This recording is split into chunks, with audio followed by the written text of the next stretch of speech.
Hello, everybody. My name is I'm Not Narshan, because I'm not. And today we're going to be playing Fire Emblem 9, Path of Radiance.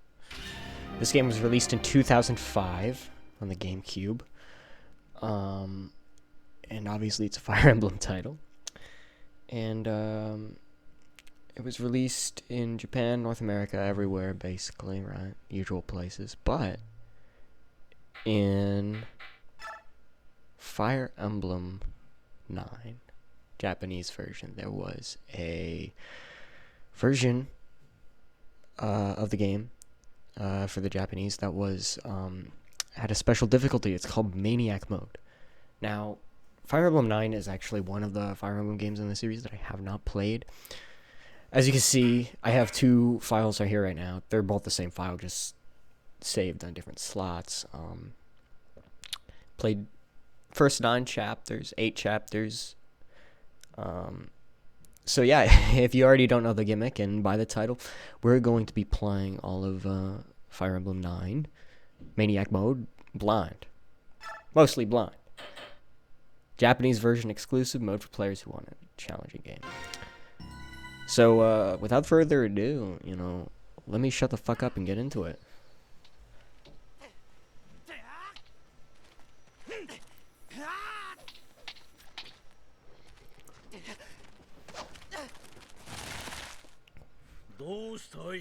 I love the Japanese version of this cutscene. I don't know, all this yeah. They sound like Link. I wouldn't be surprised if they just used the Ocarina of Time sound effects. Threw them in. They probably didn't do that, but it sounds almost like the same, you know what I mean? Here comes Mist. Oh, Misto. Misto super. These cutscenes in this game are so charming compared to like the animated cutscenes in like the newer games. I don't know, they're so cringy or just like poorly animated compared to this, because like in the 3DS games they just use the 3D models, and in Three Houses they looked weird and I hated the art style. It reminded me of like Persona. And I don't know, I guess Fire Emblem 13 and 14 had animated cutscenes, but only like 1 or 2. But those are beautifully animated. But they were like in 480p because they're on the 3DS, or maybe even the 2DS if you were broke. So, and these hold up. I think the cutscenes really hold up. I really love the animation just so much. It's very anime, but it's like old classic anime. Like, this is what I wish 3D anime, modern 3D anime looked like, because if you've seen any 3D anime, it's just so bad. So with that intro, Ike getting his ass kicked by, that's Ike, by the way, the guy in the red cape, by his dad. And this is his sister, Mist. Hi, are you alright?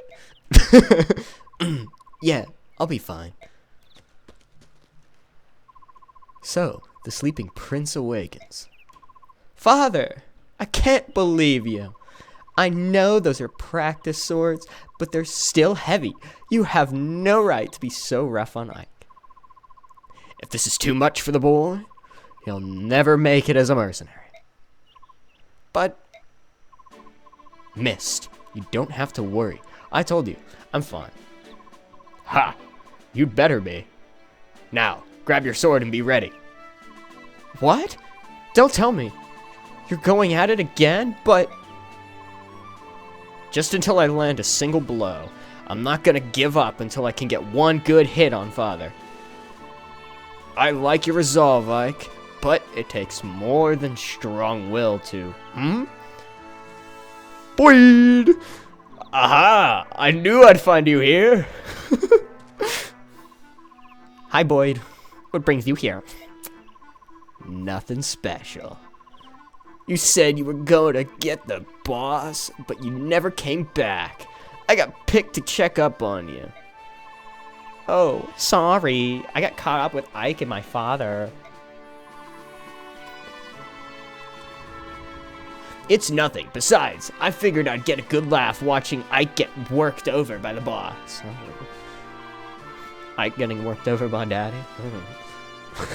You look fine. What happened? Nothing at all. I'm sorry to disappoint you. You just missed it. Just a minute ago, he was out cold. Missed! Haha, sorry. You came just at the right time, Boyd. You could be Ike's sparring partner. What? Me? I'm beginning to think it would be better if he sparred with someone closer to his own skill. I understand. Thanks for your help, Boyd. I don't know about this closer to his skill business, but I'm ready. Sorry, Boyd, you're gonna lose. You have weapon triangle disadvantage, which means nothing in this game. All right, I'm ready for you. Let's go. So, yeah, this is the first map of the game. First playable unit, Ike. In a lot of my favorite LPers like series, they'll review the units that they talk about, but the thing is, they played the games these characters were in before, and also they don't have like a skewed perception of like how good the characters are because I'm playing on a Japanese exclusive difficulty. But I'm gonna try do my best to review the units that I do know about because I obviously have watched the LP series. I'm knowledgeable of every Fire Emblem game to some extent, besides save maybe a few like Fire Emblem 4. I'm just not very knowledgeable on that, or like 30cia. But most of the other ones I'm pretty knowledgeable on. Even like shit like every 3 I can tell you stuff about. But we're gonna start out with Ike. He's the first unit. Obviously I played a little bit with him up until chapter 8, so that's kind of the only experience I have with him. I know his growth rates are pretty good. It's like 50% in strength and like 55 in speed or 60 in speed. But those are the only growth rates that I know that really matter of his. He's really, really weak. Like frail, I should say. 5 defense, 19 HP. Obviously not the best, but he will be able to double some things early on. He'll probably be one of the first characters to start doubling and do it somewhat reliably. He's a good candidate for the Seraph Robe that you get in the next chapter in one of the villages. But I personally like to give it to Oscar because I like to make use of all that chunky HP mixed with like movement, because Oscar can take more hits and then he can make use of his movement on the battlefield so he can be more places at once, and he doesn't have to run back to get healed by Riss, which we'll talk about later. But we're talking about Ike right now. So yeah, he's a good candidate for the Seraph Robe, and I know people are like, oh, stat boosters don't make you good, but I feel like talking about early game stat boosters, they're like limited resources, and those stats matter more early game. They're essentially adding base stats to your character because they're guaranteed stats that are unchangeable and stats that you have access to no matter what. Buyable or stealable stat boosters like later in the game, like mid and late game, and typically like Fire Emblem games, they still matter, but like if it's like chapter like 19 and there's like a red gem on like some random dude and I'd rather like deploy someone else over Thief, then obviously I'm gonna do that if it's just like one red gem, right? But we're talking about stat boosters, so like I don't know, better example would be an energy ring, but still 2 points of strength, for instance, might matter more early game than it would late game, because in late game you have more options to increase your attack power or decrease your defense or HP, you know, like your durability. So yeah, I think he makes a really good candidate for the Seraph Robe, and specifically because he can double. One instance he's really good, later on in one of the forts, he can, in like a fort chapter, I forget the name of the chapter, but in later on one of the forts, there's like a bunch of cavaliers and cavalier reinforcements that spawn from like the bottom part of the screen. And if he gets a support with Oscar, which is the earth support, he gets like a shit ton of dodge. Like, I think it reduces their hit rate to like 30, like most of their guys to like 30. I think the highest is like 35, which is still not like amazing, but it's enough dodgy where he can like tank those guys, and he gets the item called the Royal Sword, which allows him to do effective damage to those guys. And even though effective damage isn't this good in the game, I'm pretty sure it's like double effectiveness only. He doubles those guys, and he can one round a lot of them, so we can just dodge them, and these guys will Kanto out of the way of each other all the time, which we'll talk about Kanto later, and which is attacking after moving basically. I'll describe it more in detail when we get Oscar and Titania. But Yeah, he can just like one round most of those guys or survive hits from those guys and then dodge everybody with Oscar. You can put him behind him with like a javelin Oscar, and then he can like tank those guys. So early game chapters matter a lot in a lot of games. But then again, I only have experience with him early game. However, he's like a 6 movement like sword locked unit, so he doesn't get like 1-2 range, and 1-2 range is actually pretty good in this game. Mostly for Tatiana early game, which again you'll see her, she's a monster. But yeah, I don't know if I'm gonna rate them by stars or anything like that, but you know, we'll do like 1 out of 5, not stars, because we kind of want to make a difference. So if I were to rate him, I would say like I'll give him like 2.5 stars, simply because I know I made him sound really good, but he is. If you're watching this, I'm assuming you're experienced with Fire Emblem, so you know that, you know, 5-move unit or 6-move unit sword locked isn't that great, and he apparently falls off later in the game. So that's what I can tell you about Ike. And we'll see if he retains that rating or becomes an epic hero. So let's do this real quick.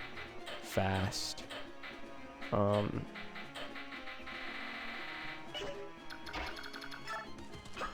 So let's get into it.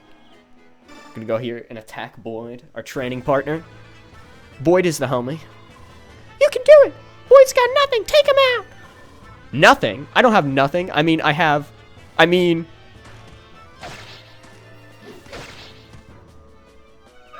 Boyd has nothing.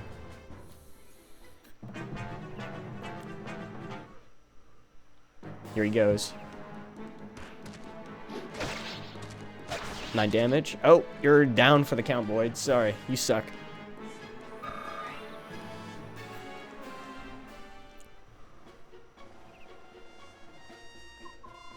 That wasn't too bad. Boyd, you're such a loser. Shut your trap! Good work, Boyd. That's enough. Oh, alright. You fucking loser, Boyd. Your swordsmanship was decent, Ike. Don't forget how it felt. It won't always be this easy. I know. Now that you're done warming up, it's time for you to face me again. I was hoping you'd say that. But first, Mist. Right here. Here you go, Ike. It's a vulnerary. I'd recommend using it now, before you fight Father. Last time, he knocked you silly. I can't do her high-pitched voice all the time. I'm a smoker. I got fucked up lungs. So yeah, one thing that's interesting about the game that I just kind of wanted to bring up real quick. I know, more talking, right? Just shut the fuck up and play. But, yeah. So there's slots for all the weapons you can carry and all the items you can carry. And usually it's just like 5 or 6 inventory slots per character in most games. Like no separated inventory. But we're going to go ahead and use this vulnerary, because we don't want to die. And now we're going to get beat up by our dad. Give it your all.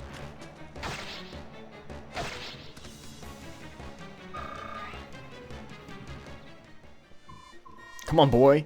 You're going to give me a challenge this time around?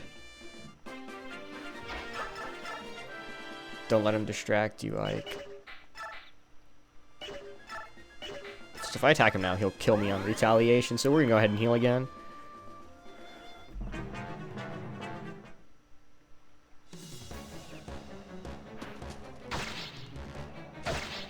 And now we can kill him. So Ike's gonna get his first level. This is gonna be really important. Like, really important. Because this is Maniac mode. So we want to get all the yummy stats we can get. It'll determine what he'll be able to do later.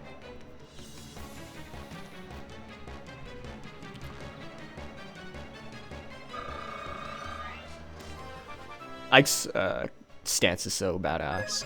It's very easy to see why people fanboy. So strength and defense, that's not good. Luck doesn't matter. I would have liked him to get speed, but he has plenty of levels for speed. Strength is important for him, as well as defense. Father, you weren't holding back, weren't you? What? Is that true? If you could tell the difference, that means you're improving. You know, I wasn't really giving it my all either. That's such a lie. Bah.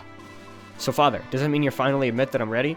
What, to join the company? To take the job? Yeah, I mean, Boyd's already out there on the battlefield. I'm ready. I'm tired of being a trainee. Listen, the difference between you and me is that I'm a professional. A professional who just got beat up. Oh, shit. The mist roast, man. That was just some random chance. Random chance. You got a point, Ike. Alright, tomorrow will be your first day as a full-fledged mercenary. Really? But, if you think it's too much, You're back to trainee status. You better work hard. No problem. Watch. I'll catch up to everyone in no time. We'll see. We'd better be heading back to the fort. Everyone's waiting. So Ike's a trainee, supposedly, but... supposedly. But he's one of the better units we have early on, in my opinion. But let's see what happens here.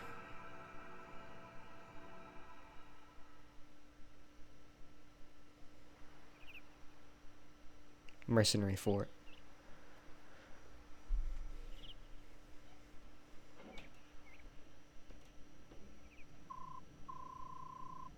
I think we'll leave it off here for today.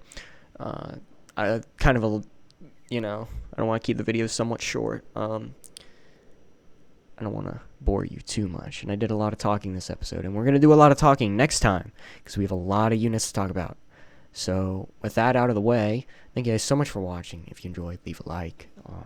If you want to continue to watch this series, you know, definitely subscribe.